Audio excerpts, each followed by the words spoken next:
Welcome back, my dear learners and my dear champs. Let's learn one more greatest ode written by John Keats. The name or the title of this greatest ode of John Keats is To Autumn or Ode to Autumn. Like all other his four great odes like Ode to a Nightingale, Ode on Grecian, Ode on Melancholy, and Ode to Psyche. This very particular ode, that is to Autumn, was also composed in the year 1819. Remember, my dear learner, that is very important. This poem, this ode to autumn or to autumn, was composed in the year 1819, the year that saw the composition of Keats's five great odes. And it was probably the last ode that John Keats composed, and this very particular year, my dear learner, marked the end of the poetic career of John Keats. You need to remember this too. Why? Because it is very, very important. On one hand, 1819 was the most fruitful year in the life or in the poetic career of John Keats. On the other hand, this very particular year also marked the end of the poetic career of John Keats. This very particular ode, now let's talk about this very particular ode to autumn. As the title does itself suggest, it's all about autumn. In this very particular poem, like all other odes, you know that ode is a kind of a poem composed or written in the form of the address. Here he is celebrating autumn, that very particular season. He is glorifying this very particular season and talking a lot or speaking a lot about the bounty of this very particular season. This very particular poem, Ode to Autumn, is, dear learners, divided into 3 stanzas, 11 lines each. Like all other odes, which are generally written in what? Iambic pentameter. Iambic pentameter line is a kind of a line in which 5 stressed syllables and 5 unstressed syllables are used. And what is the pattern of these just syllables?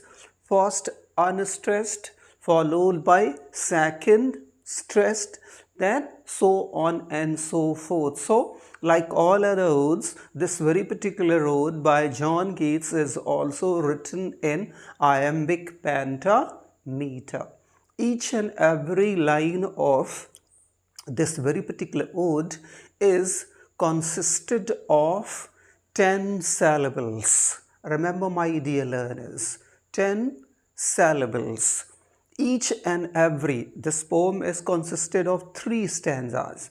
Each stanza has 11 lines. It means total number of the line used in this very particular poem is how many? 33. Remember this. And each line is consisted of 5 stressed syllables. Here in this very particular poem, actually the poet is glorifying this very particular season, the season that is full of flowers and fruits and full of natural beauty. How does the nature look? But on one hand, this very particular poem speaks volume about the beauty of the nature.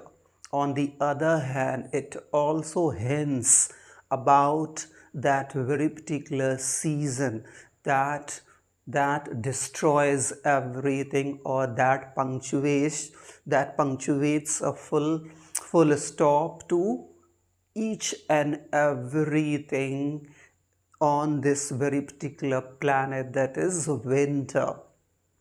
Soon after the autumn, which season comes in? It is winter. So here this very particular season is a kind of a period of transition. It is showing a kind of a transition in nature, shift or change in nature. Now from summer, slowly and slowly, how this autumn has extended, given a kind of extension to the summer. And very soon this season is going to end, when with the end or the death of this very particular season, which season will set in? Winter season set in. And you know that winter symbolizes what? Death. Winter symbolizes what? Suffering. Winter symbolizes what? Problems and difficulty. So is also the case with autumn, because autumn also symbolizes loss of potential and power and productivity. But here,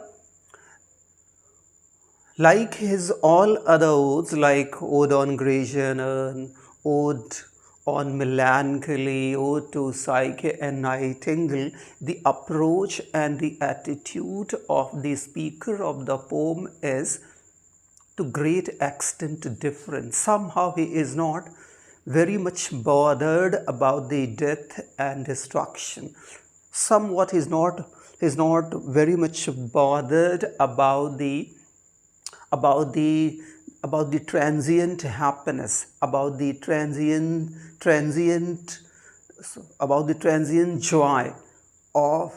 joy in the human life. But to some extent his approach is very much different. But no doubt at all, somehow here he is also giving a hint of that very particular death that very soon will come and take with it everything. So, my dear learners, now let's look at the first stanza of this poem, Ode to Autumn, consisted of 11 lines, and let's look how does the poet or the speaker of this poem imagine in a very rich and in a very beautiful manner how the speaker of the poem is personifying this very particular season, that is a season of fruit, that is the season of fruit and flowers. And fruit, what kind of a fruits? Very soft fruits, all because of their ripeness. So see, let's look at the first stanza of the poem. Let's look at the first 11 lines of the poem. And one thing remember, my dear learner, each stanza of the poem is divided into two parts. The first 4 lines actually just simply introduces the subject or the theme, and the last 7 lines actually just holds the detail, or just recurs the detail of that very particular subject. So in the first 4 lines of this first stanza, simply the poet or the speaker of the poem is going to introduce his subject, and in the last 7 lines he is going to describe in detail that subject. So let's look at the first stanza of this poem and understand it line by line. Look at season of mist and mellow. Mellow means soft, all because of ripeness. Fruitfulness means full of fruits. So he says that autumn season is the season of mist and soft fruits, or fruits full of fruits, and those fruits very soft. Close bosom. Close means very close, means close bosom means best friend. Close bosom means best friend of, actually my dear, yes, bosom means very close. So close bosom, almost two words actually mean the same, but only for emphasizing the relationship, between autumn and the sun. Here he has used close and bosom both. If I say close friend, meaning same. If I say bosom friend, meaning same, mean the best friend. Even then he has made use of two you can say adjectives, close and bosom.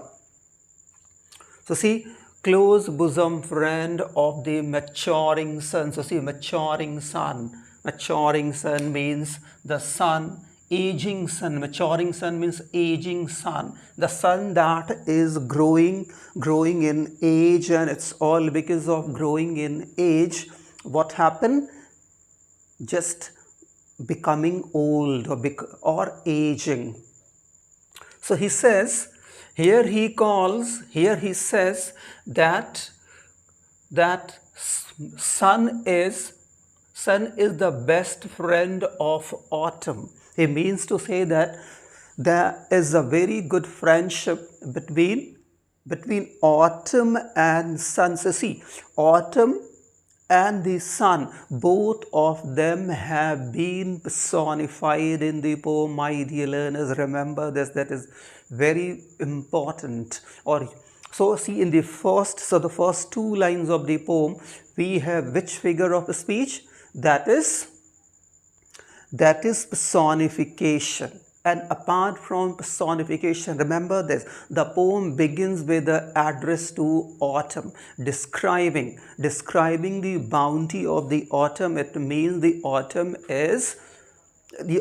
is straightway given an address. So if an abstract, non-living, or a dead is given a straightway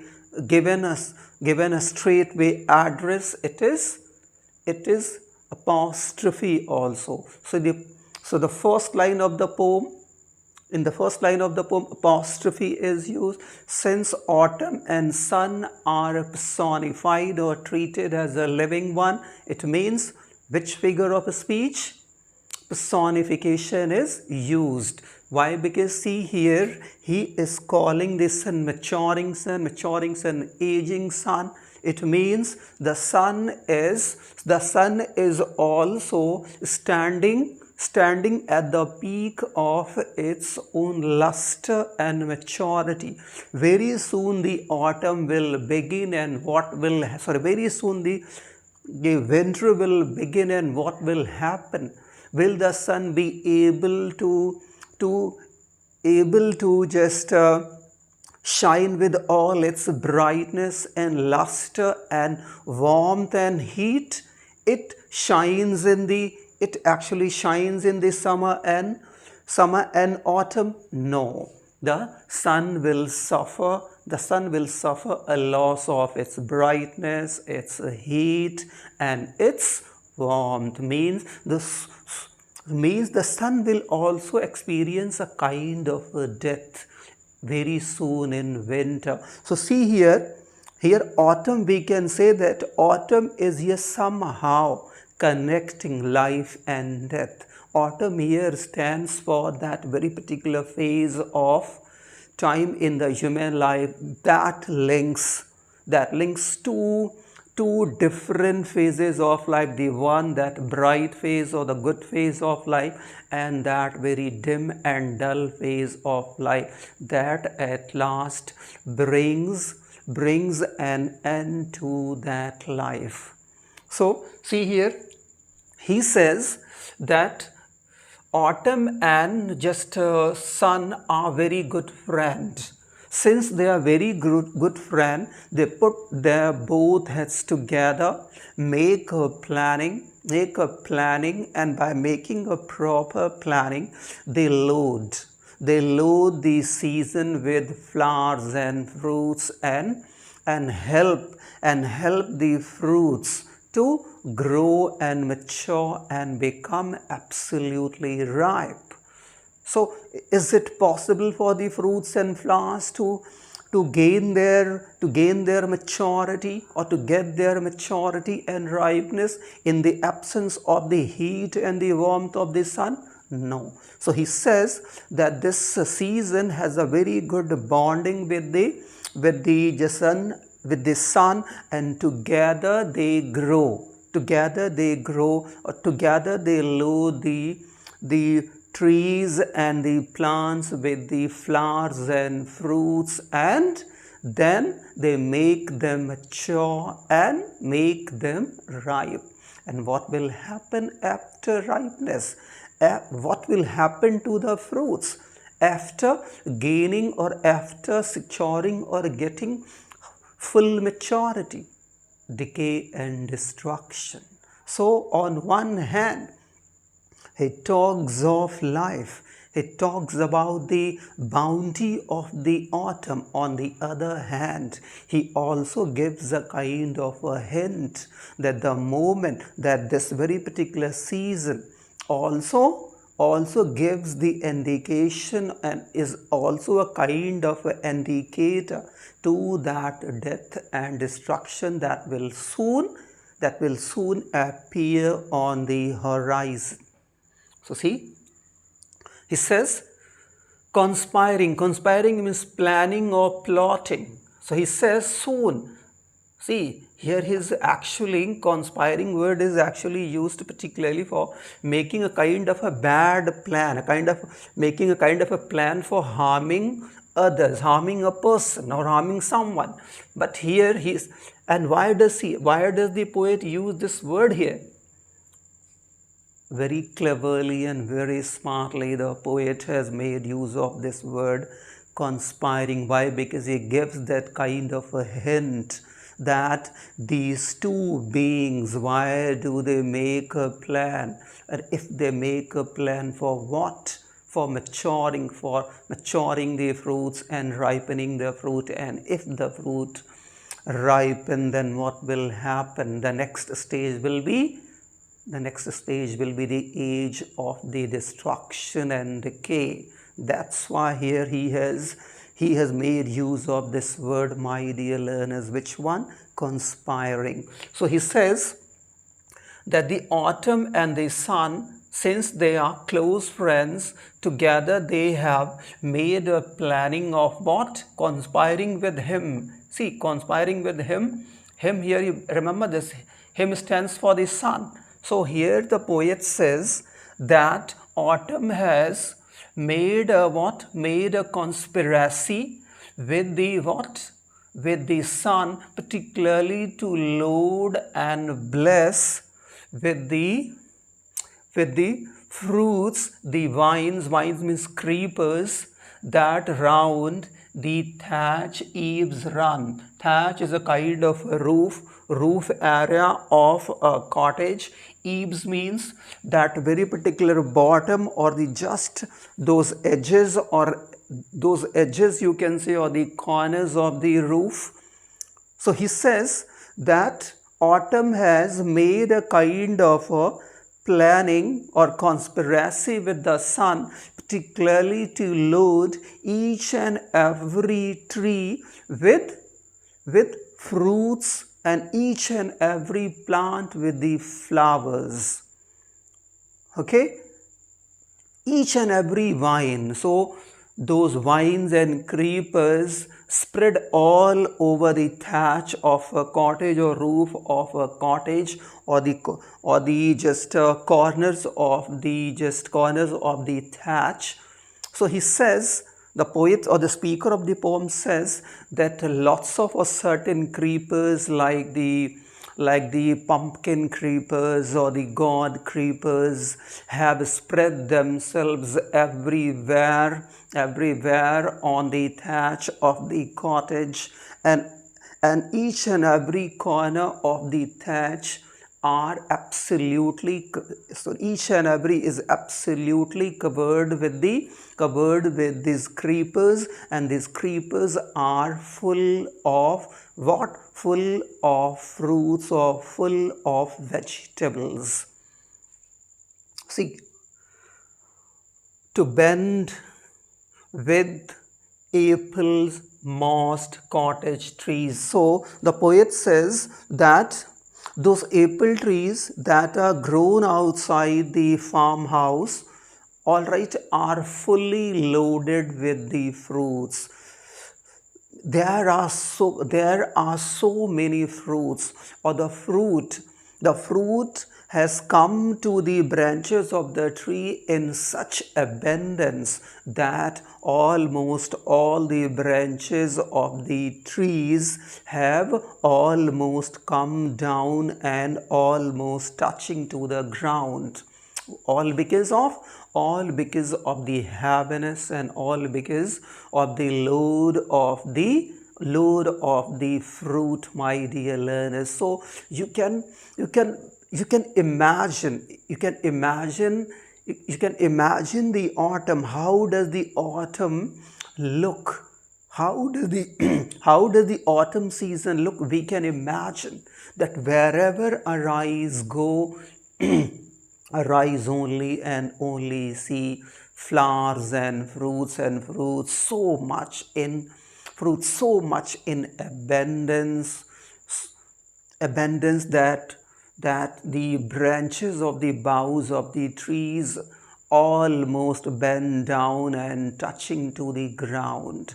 So he says that all those apple trees covered with the green color alga or the moss are loaded with the fruit in so much abundance that the branches almost bend and are almost touching to the ground. So see the beauty of the description of the poet of the autumn season, and see the visual imagery. The poem is so much rich in visual imagery. We can imagine these words or these lines of the poem help us imagine the autumn season. How does autumn season just look like, or how does autumn season fill the nature, fill the trees with the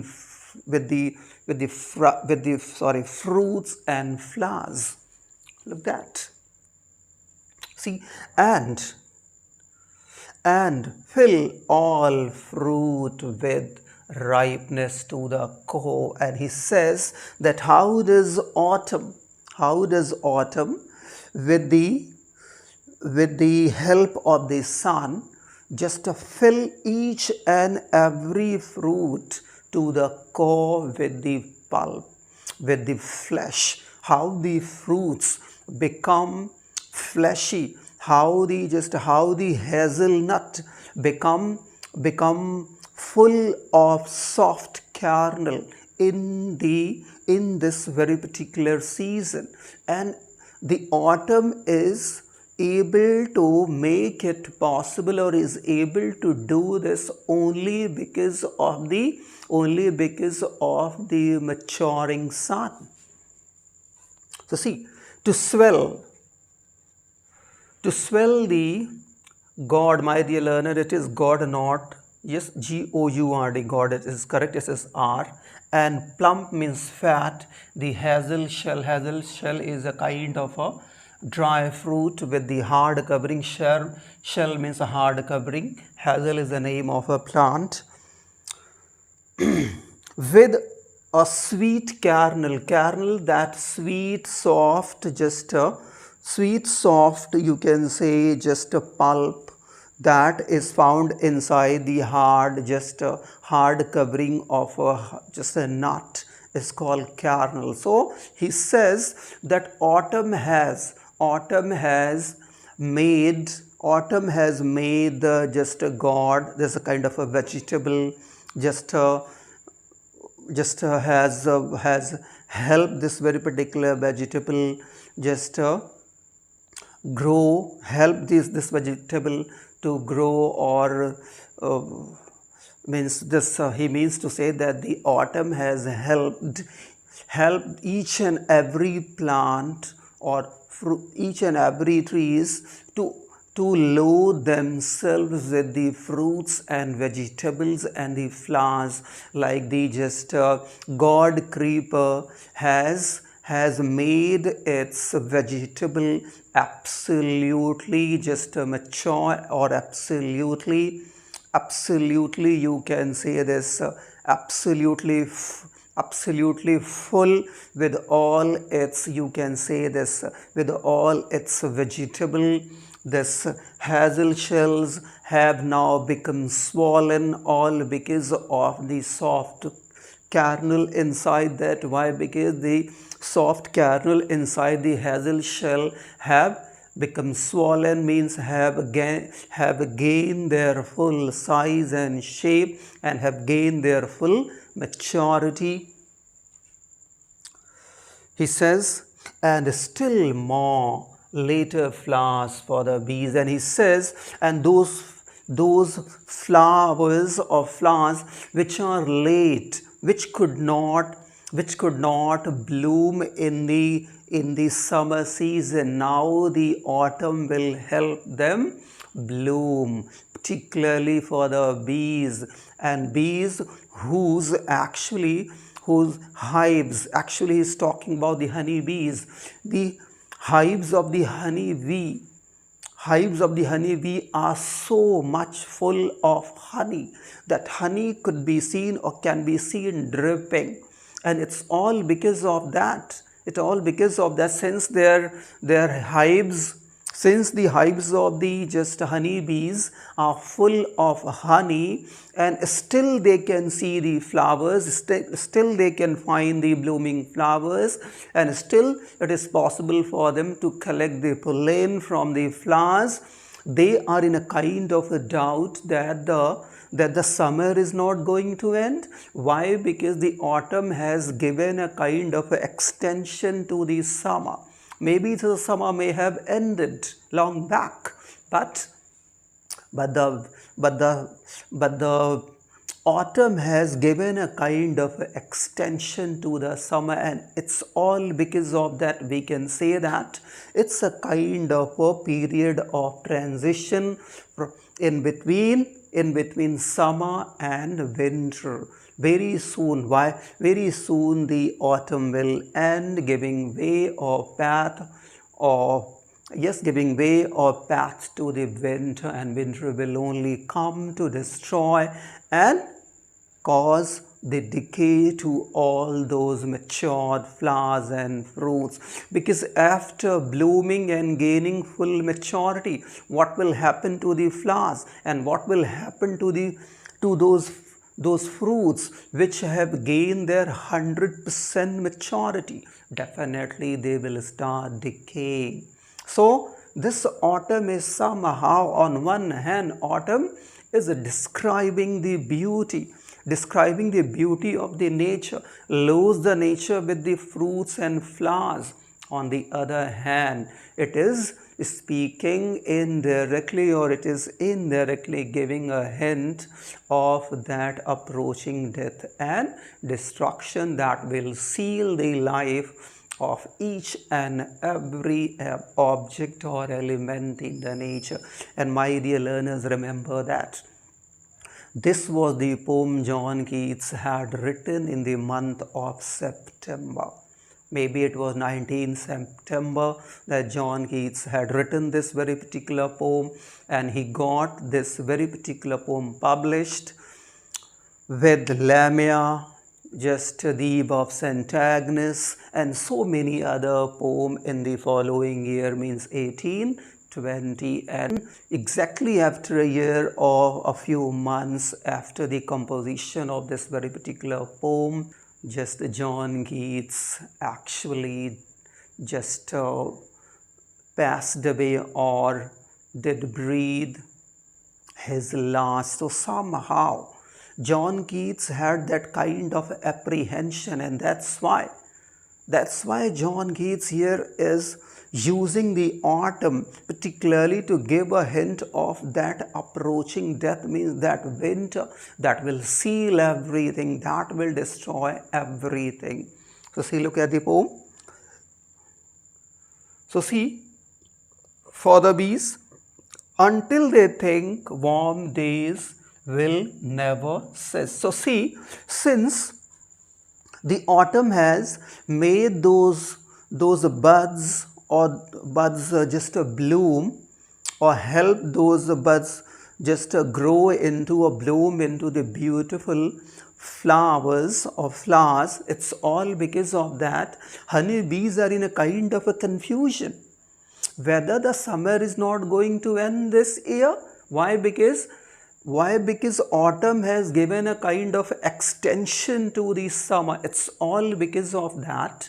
They are in a kind of a confusion whether the summer is not going to end. Why? Because generally no flowers bloom in autumn. But there are some plants with the buds which actually bloom in the this autumn season. So since this autumn has helped those plants with the buds unbloomed, just bloom them, or autumn helped these just plants to bloom those flowers. It's all because of that. They are in a kind of a confusion, means bees are in a kind of a confusion whether this year the summer will never end. But it is only their confusion. The thing that is born is destined to die. That is a kind of a thing in the hindbrain of this very particular speaker of this poem, my dear learners.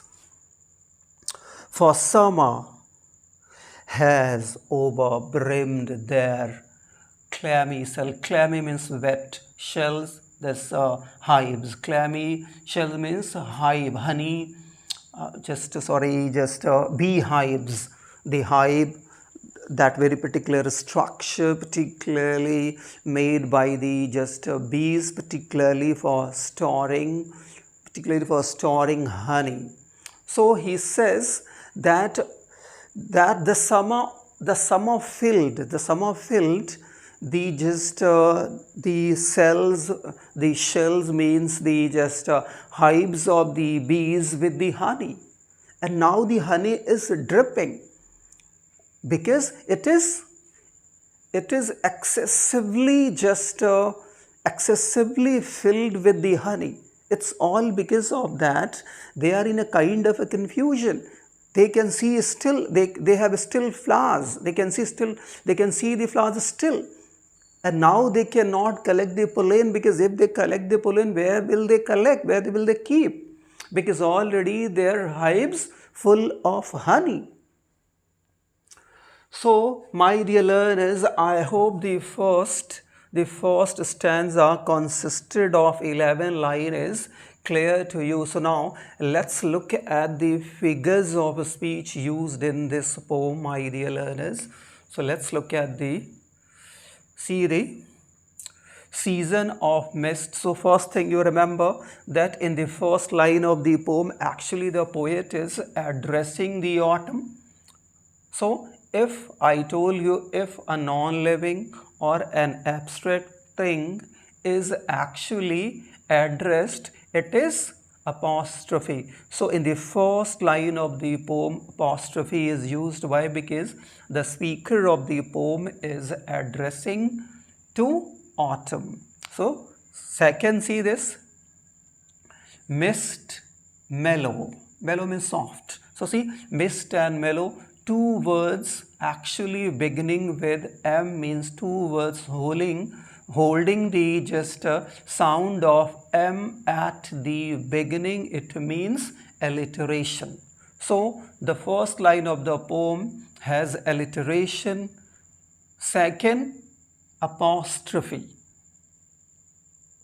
Now see, next line, close bosom friend So see here, sun is called the friend. Sun is here actually compared to a friend, or a straightway here the poet is calling the sun bosom friend to autumn. It means which literary device or figure of speech is used in the second line, my dear learner? First, metaphor. Why? Because sun is straightway compared to a friend. Sun is straightway called the friend to autumn. Second thing, since sun is personified as a human being, that's why personification is used. See, here he is using the word maturing sun. How can sun be aging? Here he imagines here he imagines suns growing in age just as humans grow in age. It means here sun is personified. So the second line of the poem, metaphor is used. Why? Because comparison, sun is called straightway, the friend without using the word like as comparison is made, so metaphor. Second, sun is personified as a human being. Why? Because human beings actually grow in age, they experience aging process, aging. So second figure of speech used in the second line is what? Personification. So in the first line, two figures of speech, apostrophe and alliteration. Second line, two figures of speech. First metaphor, second personification. See, conspiring with him to load and bless. To load and bless. See, with fruit the vines that round the thatch. See this, that the thatch. Three words begin with, or three words holding the sound of T at the beginning. It means, again alliteration is here used. To bend with apples, mossed cottage trees, and fill all fruit with ripeness to the core. So see this here, fill sound of I. See this, with sound of I, ripeness sound of I. So here there is a repetition of I sound in this very particular line, that is assonance, A-S-S-O-N-A-N-C-E, assonance. To swell the gourd and plump the hazel shells. Fine, see this, swell, shells beginning with S. So repetition of the S sound. Again, which figure of speech? Alliteration. Then this to, the, again alliteration, repetition of T sound. With a sweet kernel to set. See, sweet, set, budding more, and still more later flower for the bees. So see, good example again of, you see alliteration, flowers F for F. Until they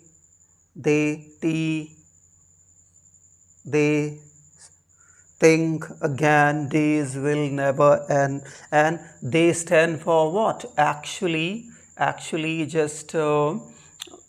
honeybees. For summer has brimmed their clammy cells. So I hope, my dear learners, the first stanza of this very particular poem is clear to you, or would be clear to you, provided that you find some complications in understanding any particular line of this poem. Feel free to make a comment below in the comment box. I'll try my level best to resolve your all doubts in the next video. Till then, my dear learners, bye-bye. And before I leave, I will make a personal appeal to you to give your love and support to my channel, dear learners. That's it in this video, dear learners.